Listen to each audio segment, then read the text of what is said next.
The M4 Sherman tank was born out of the urgent need to produce an Allied tank to rival the mighty Panzers of the German army. In a triumph of industrial mass production, more Shermans would be made than every type of German tank put together. Using archive film and color reconstructions, Battle Stations tells the story of the Sherman tank. Fast and reliable, but with a fundamental weakness. Its armor was no match for the high-velocity German guns the tanks would come up against. Our armor was not even maybe half the thickness of the German tanks. Their guns, the rounds they fired could just go right through it just like butter. The Germans had their own nickname for the Sherman. They called them Ronsons. The advert of the day for the Ronson lighter was one flick and it lights. But the Shermans would make a vital contribution towards the Allied victory in Normandy. And after some of the toughest tank battles of World War II, they led the breakout that destroyed the German army in the West. The tank is not an instrument which is developed to save lives. It's an instrument which is developed to kill. Kill or be killed was the motto. Kill or be killed.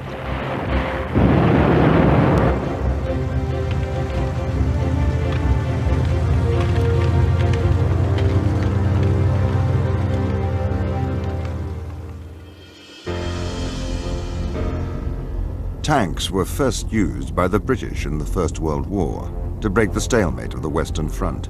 Heavy, cumbersome monsters, they often broke down. In the interwar years, light tanks became popular because of their speed and mobility. But they had only thin armor and a small caliber gun. In the 1930s, the Germans began to develop heavier tanks with thicker armor and bigger guns, along with a whole new theory of mobile mechanized warfare.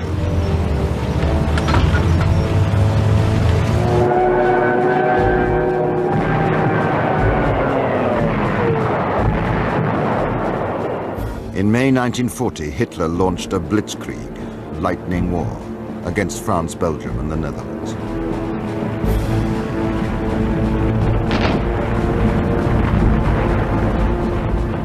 Nine fast-moving panzer divisions supported by infantry broke through in the Ardennes forest, crossed the River Meuse and routed the Allied armies, all within 10 days.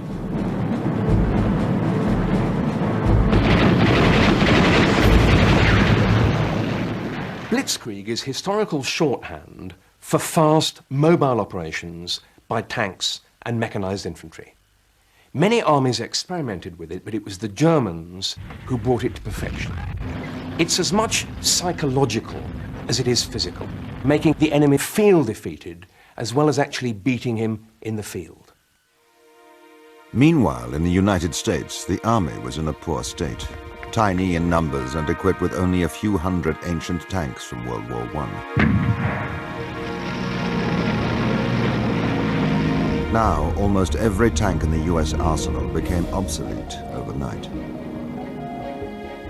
Although still neutral, American industry began speedily to adapt for war, starting the transformation into what would be called the arsenal of democracy.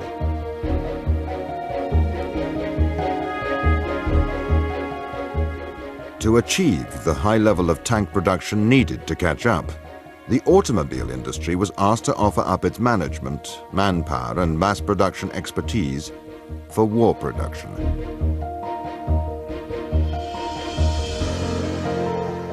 The president of the Chrysler Corporation, K.T. Keller, responded to the call and mobilized Detroit for war.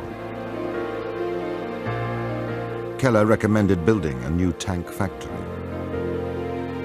Within a month, quiet Michigan cornfields had become a factory producing tanks, known as the Detroit Arsenal.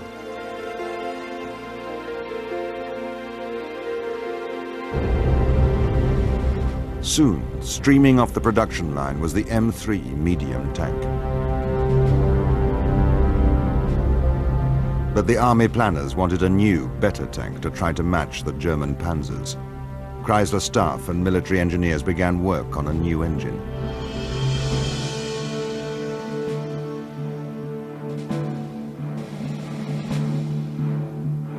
A team of designers came up with plans for a tank with a turret-mounted 75mm gun. This meant designing a new heavy turret capable of a 360-degree traverse. This new tank had a similar chassis and mechanical layout as the M3. It had 2.5-inch thick steel armor plating.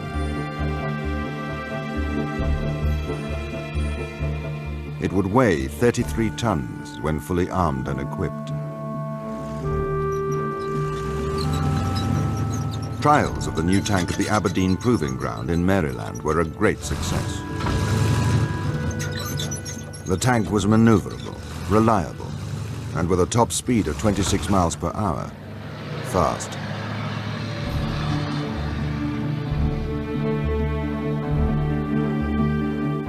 In October 1941, this new tank went into production. Officially, it was known as the M4, but it would most often be called the Sherman. In late 1942, the first Shermans went into service to the British Army as well as the American. Well, I just loved it. The Sherman tank was a 33-ton monster. The first sight of a Sherman, there it was, a huge tank. There's a lot of room in it. A veritable Rolls Royce, really, compared with what we've been used to. Very impressed the way they had the 5 Chrysler engines, the way they were all made to drive onto one common shaft. Most of the American equipment was much better than ours. They seemed to have the industrial muscle to produce these things.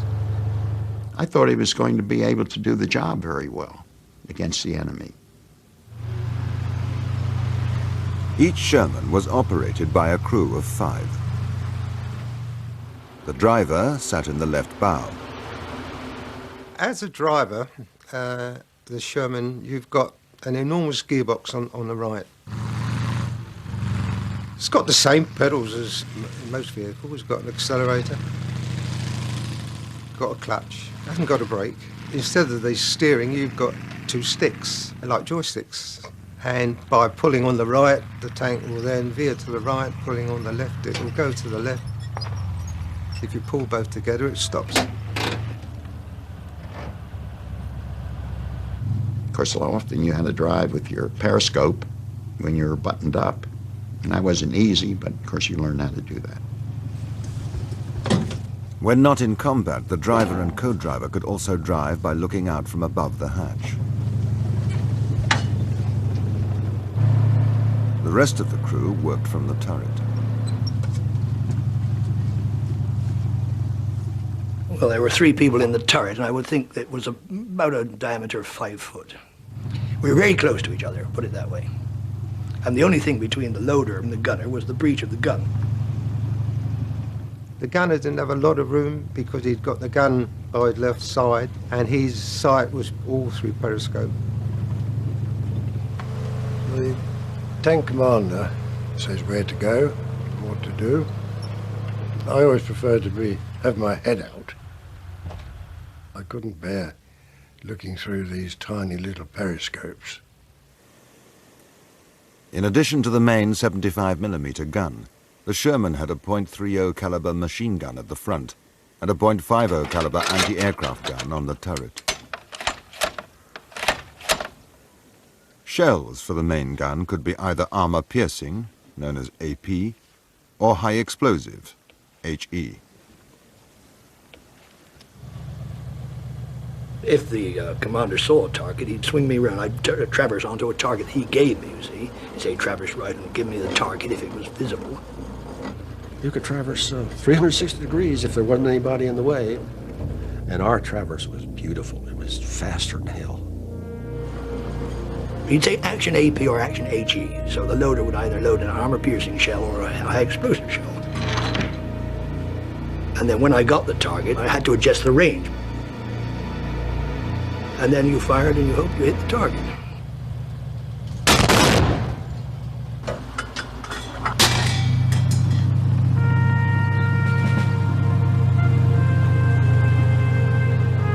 The Sherman was well suited to fast-moving, offensive armored warfare, but now it had to prove itself in the test of battle.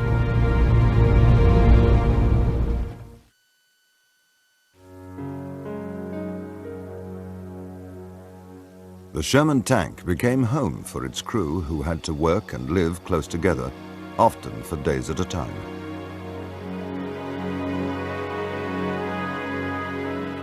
We had great camaraderie between members of the crew. Learned to rely on each other. And that gave us this wonderful esprit de corps. You slept together, you ate together, you fought together, you know, it's just a unit, and you heard all one another's problems from home, you know. If a letter came and there was something wrong, they usually used to tell you their problems. And you're trying to learn the other person's job too, because sometimes if something happened, the vehicle was broken down, or somebody got injured, wounded, killed, you may have to take over the other person's job. And each evening the crew would dig in to camp down for the night. If you were lucky, you could dig a hole and run the tank over and sleep underneath it. And you had a sort of communal bed. I mean, you didn't take your clothes off, you took your boots off. And you all five got in together. In time, each crew built up an almost intimate relationship with their tank. We named our tanks after our favorite girlfriends. It was something you sort of loved.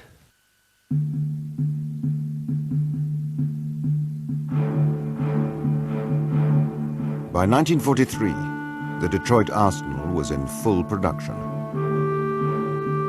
10,000 workers worked in 3 shifts, 24 hours a day, 6 days a week.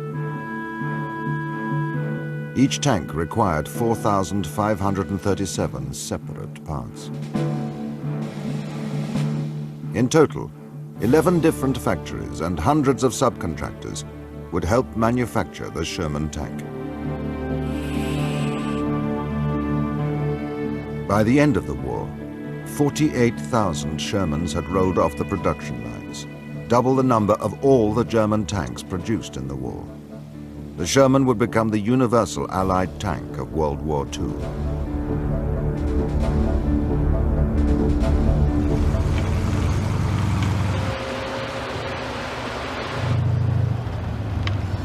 But the Shermans had a fatal flaw.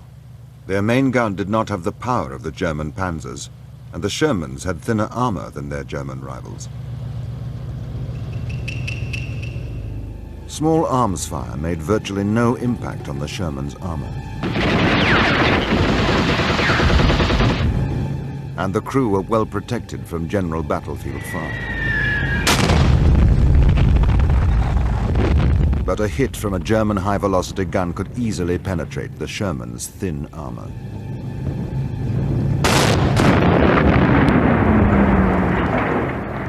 The crew had only seconds to get out before the fuel or the ammunition went up.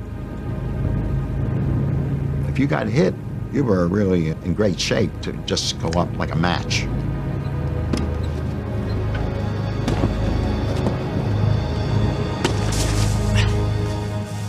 You had to get out of there quick as possible. The memory of a Sherman going up still haunts many tank men. The sight of black smoke, I mean really black smoke, with rounds bursting off inside, is a terrifying sight. It would burn very quickly for a very short while. As that died down, the heat generated from it would then start exploding the ammunition stored within it.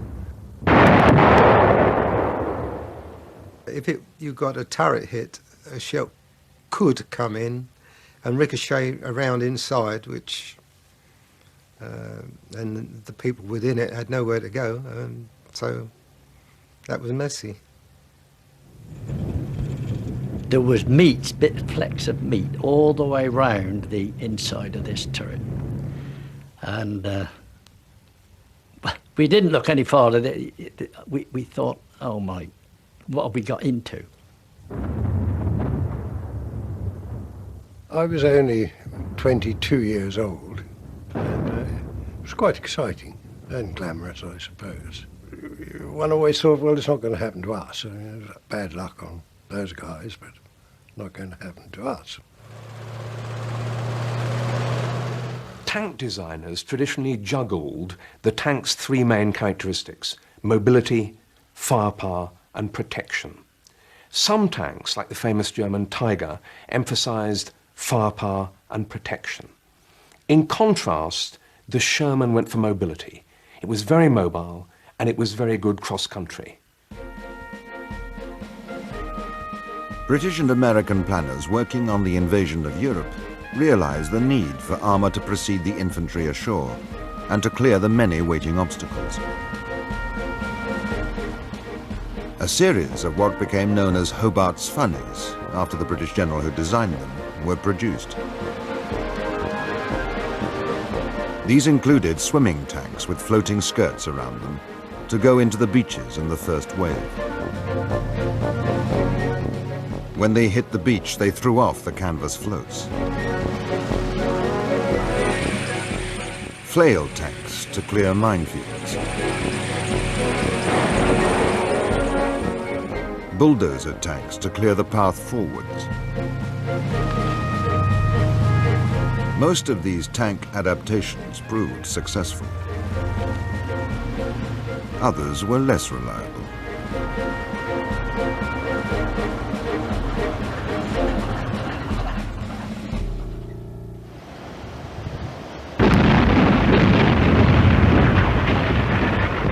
Dawn, 6th of June 1944. D-Day, the invasion of Europe.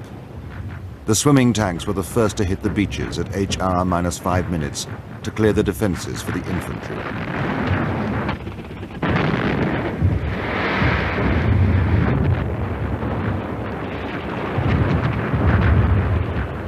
But the seas were rough, and on Omaha Beach, many of the tanks went to the bottom.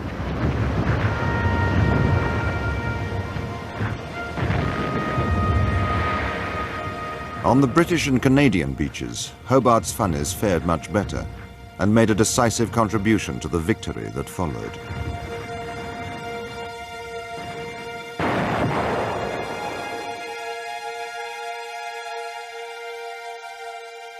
The Allies had breached Hitler's supposedly impregnable Atlantic Wall.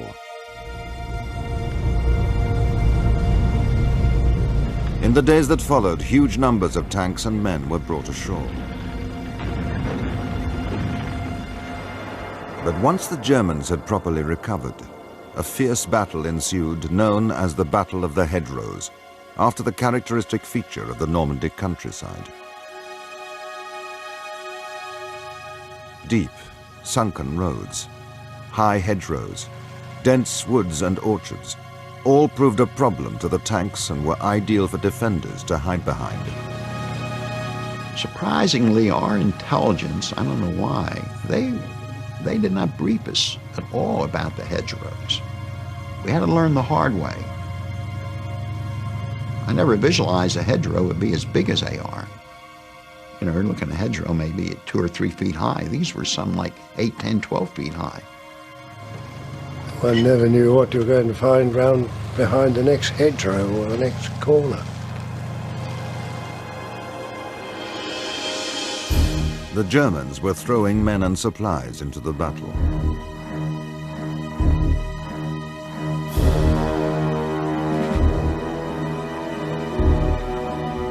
Two tough elite SS Panzer divisions were sent from the Russian front to confront the Allies around Caen.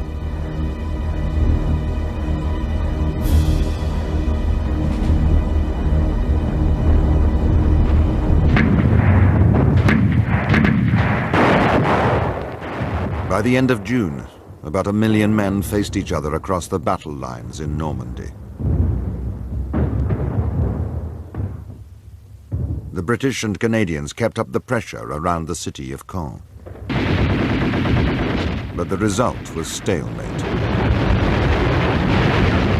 The weapon the Allies most feared was the 88mm German anti-aircraft and anti-tank gun.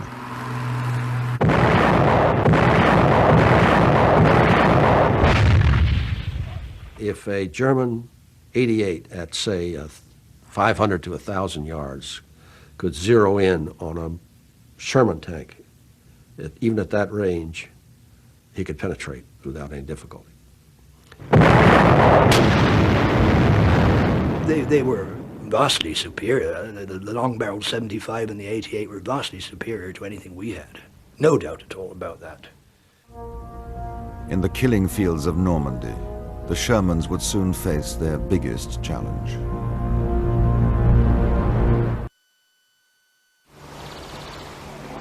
Field Marshal Bernard Law Montgomery was the commander of land forces in Normandy. It's hard to be clear exactly what Montgomery expected from Normandy, because after the war he said that everything had gone exactly according to plan, and in fact it's clear that it didn't. But he certainly did have a general concept of operations, and that was to use the British around the Norman city of Caen to attract German armour. And this would give the Americans the opportunity to break out on the other side of Normandy in the west.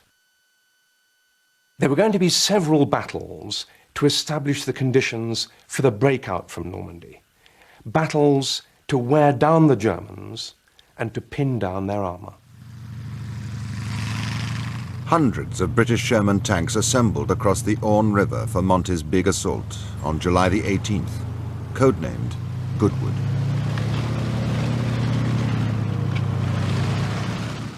The assault began with a massive air bombardment at dawn by British and American heavy bombers. It was one of the biggest ground support air raids of the war. The first thing that happened was this enormous air armada came over. One had never seen anything or could imagine anything quite like it. Hundreds and hundreds of bombers, not very high. You could see them all clearly, all the markings. You could almost see the crews in them. And this tremendous carpet bombing, one thought absolutely invincible.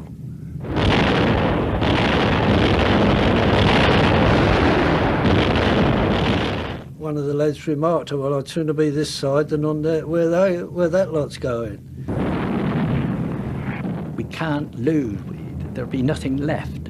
We should probably be in Germany in 2 days. This is what we were told. We'd probably be on the way to Germany in a matter of weeks.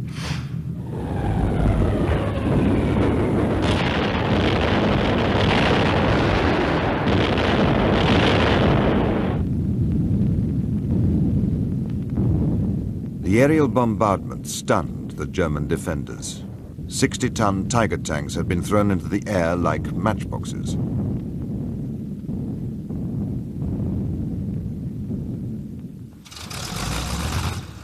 At 8:30 a.m., the British Shermans began to roll forward through the dust and the smoke.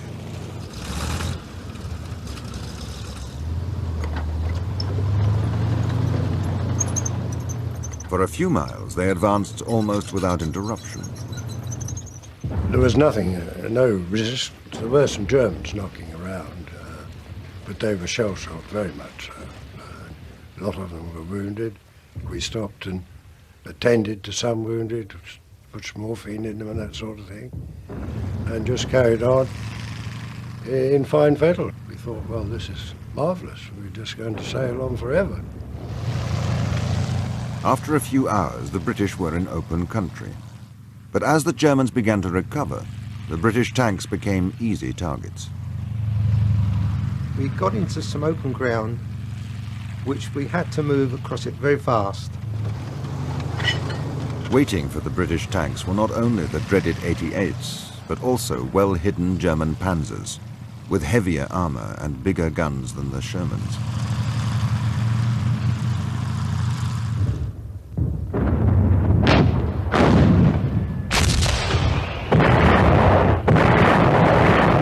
was looking across at my left. I saw the tank over on the left, and all of a sudden this just erupted into a mass of flames.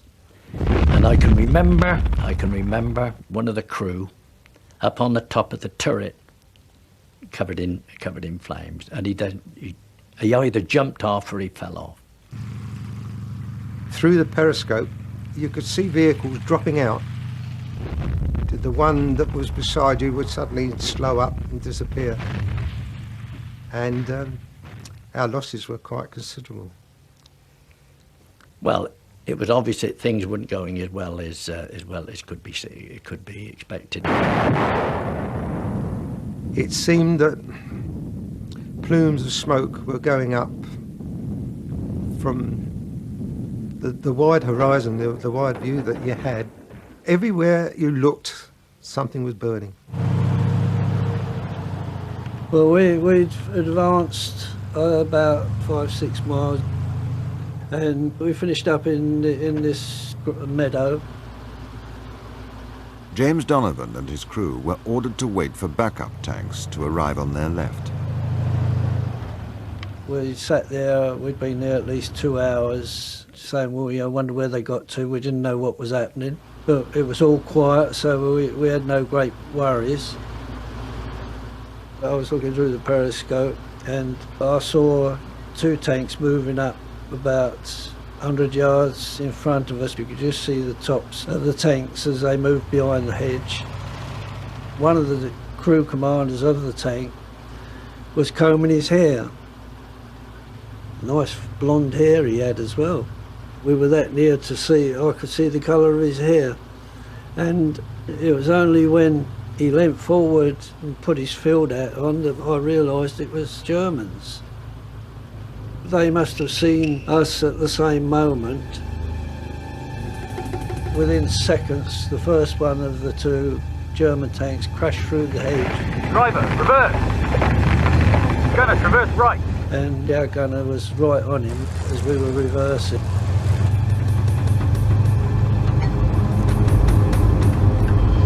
Fire! And as our gunner fired, I watched the tracer come off the front of the tank and shoot up into the sky, and I thought, oh good God, what chance have we got with that? His turret came round and lined up with us, and bang, that was it.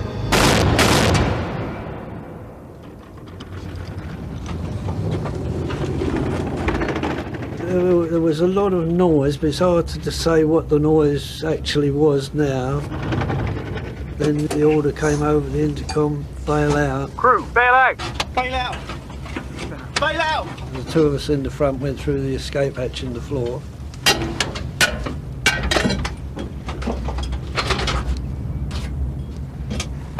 And the others came out through the turret.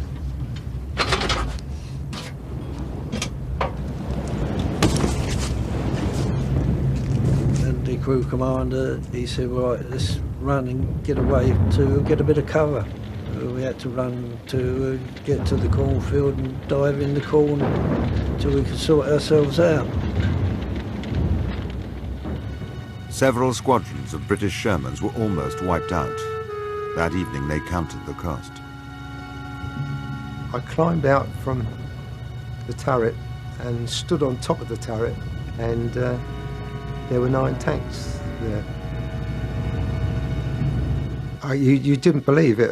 I mean, normally you got out or in the morning you looked out on the same view would give you something like 50, 55.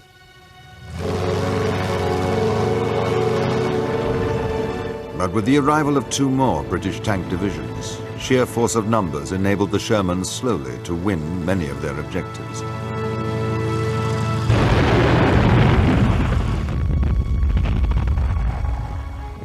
The trickle of German prisoners captured became a flood. These shattered men were from some of the finest units of the German army.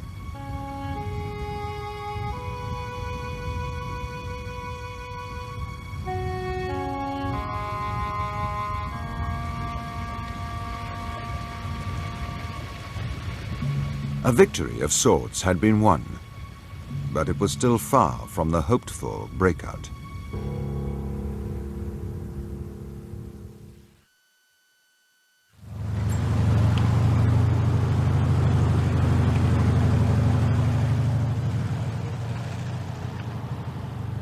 By the last week of July 1944, the American First Army had the men and the materials ready and were positioned to break out.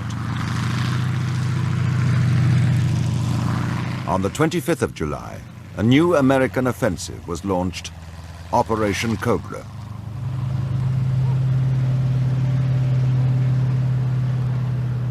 We heard that there was a big push on, and we were told to get ready to go. We were going to move forward, so we knew that things had started.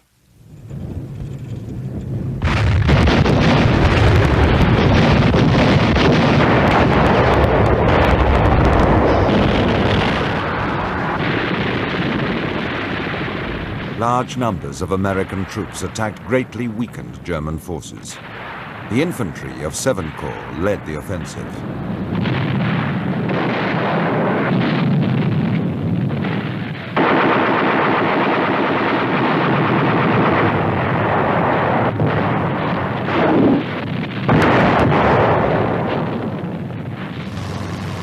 Later that day, the Shermans were ordered into action.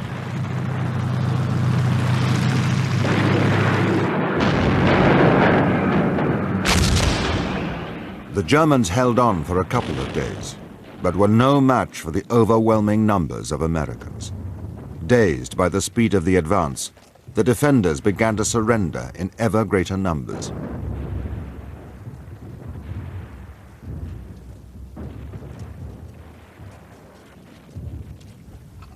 Reusing old beach obstacles and welding them onto the front of the Shermans, the tanks now had a new weapon. We went down to the beach and took a lot of the stuff that was in the water and cut it up and used that as material to make those fork things that went on the front of a tank to dig into a hedgerow and help tear it apart. A tank would hit the hedgerow and with some speed, maybe 5-10 miles an hour, we'll say, and he would just burst through the thing, carrying the trees and shrubs and everything with him. I saw them used, and they were very effective. The Americans at last broke out into good open countryside, where the Shermans could be used to real advantage. It's a great feeling to get rid of those hedgerows and get out in the open again, where you can maneuver, especially with tanks, and really see that wide open space. The momentum of the advance began to build. "This thing has busted wide open," exclaimed one American commander. At the end of July, General Patton was appointed commander of the new U.S. Third Army. His mission, to lead the breakout in the West. He imbued his troops, as mean as he seems to have been to them, with a sense of, we can. George S. Patton, known as Old Blood and Guts, had a ferocious reputation for taking the offensive, earned in North Africa and Sicily, and he had a ruthless ability to push his men to the limit. We respected him because he demanded the utmost from his troops. Within days, Patton's men were racing into Brittany. His theory was that the enemy is just as exhausted as we are, probably a little more terrified because they're on the run. You realize that once you've got the enemy off balance, it's like a wrestler. Good Lord, move in for the kill, man. As the breakout from Normandy gathered pace, one by one the French towns fell to the Allies. Saint-Malo, Rennes, and then turning east towards Le Mans and Paris. We kept capturing a lot of towns at the breakout, and I can't remember all the towns we went through. Patton's Third Army raced forwards, meeting virtually no opposition. the columns of Sherman tanks advancing several miles each day. Well, his strategy was always to burst through the enemy, just go hell-bent for election. Just get behind them and raise all kinds of ruckus in the back country. For the Americans and the British, the crowds began to come out to welcome the conquering heroes. People really welcomed us going through these towns, villages. You know, they threw flowers, they gave us cognac, if they had any. Of course, we took it all we could get. Sometimes you couldn't move. Roads were jammed with people. So overwhelmed with joy that at last they were liberated. And we had a couple of girls came up and kissed us and put flowers around our neck, you know, really welcomed us as real heroes, which I think we were to them.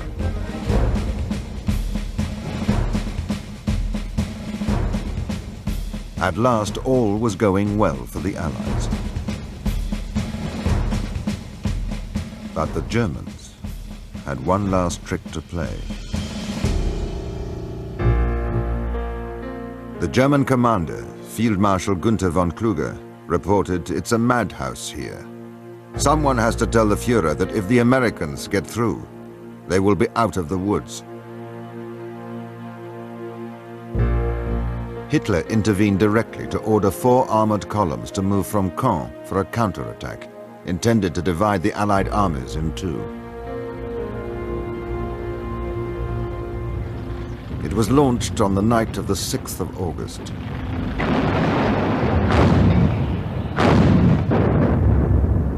A fierce battle ensued.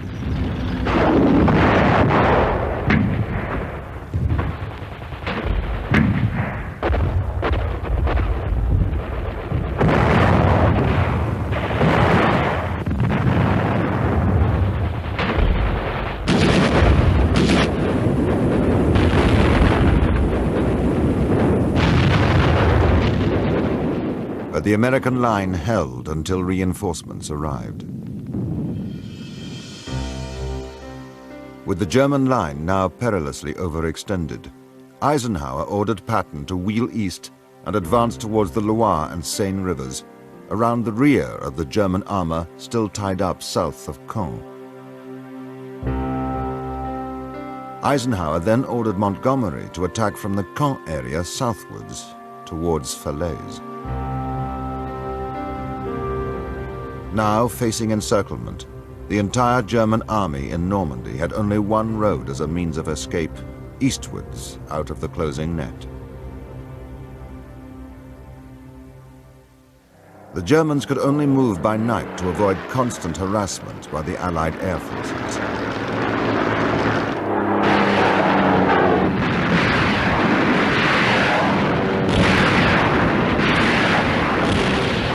The Allies now had 19 German divisions trapped in the Falaise pocket. The Germans began to evacuate on the night of the 16th of August. Under continuous bombardment, they managed to get between 20 and 40,000 troops out. Over the next few days, the British, Canadian, Polish, and American troops tightened the noose. 50,000 Germans were taken prisoner. Most panzers and mechanized weapons were abandoned. When the Allies closed the gap, the scene inside the Falaise pocket was one of terrible carnage. It's difficult to describe, and really, it's so horrific. Great stretches of roads, fields, blocked up, covered with knocked out vehicles, dead horses, bodies, absolute carnage, all heading one way, east, and all still and dead. You know, the Germans had a lot of horse-drawn equipment, artillery, whatever. Well, you never saw such a carnage of dead horses in your life, and the odor was just unbelievable.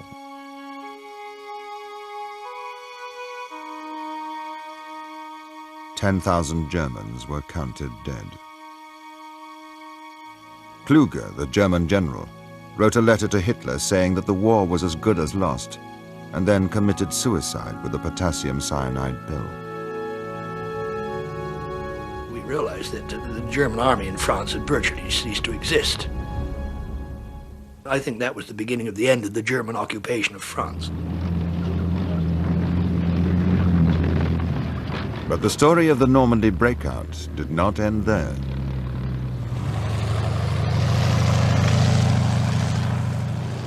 General Patton crossed the River Seine and opened the gateway to Paris.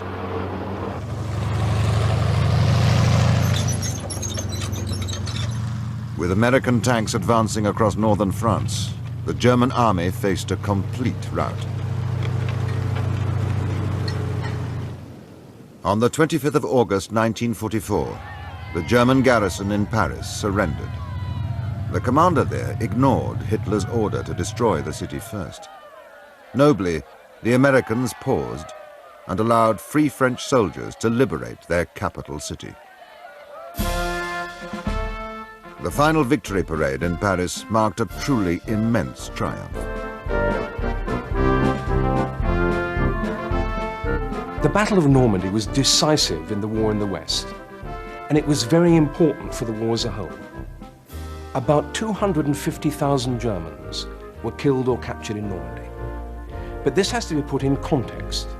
At much the same time, another 200,000 Germans were killed or captured by the Russians when they destroyed Army Group Center on the Eastern Front. Either of these would have been a serious defeat in isolation. Put together, they put the German army under the sort of pressure that it couldn't possibly withstand. This was a victory for the men at the front and for the production process at home. Enough Shermans had been produced to win through despite their weaknesses. I think we were very grateful for them. I mean, they were produced in such vast numbers. Goodness knows what we would have done without them. Okay, so we don't have anything better than the Sherman tank, but it's American and we'll do with what we've got. We knew we had the arsenal of democracy. The pride was that Americans could do it. We could manufacture these tanks. And we were told they were good tanks and they would help us win the war. And that was a good feeling.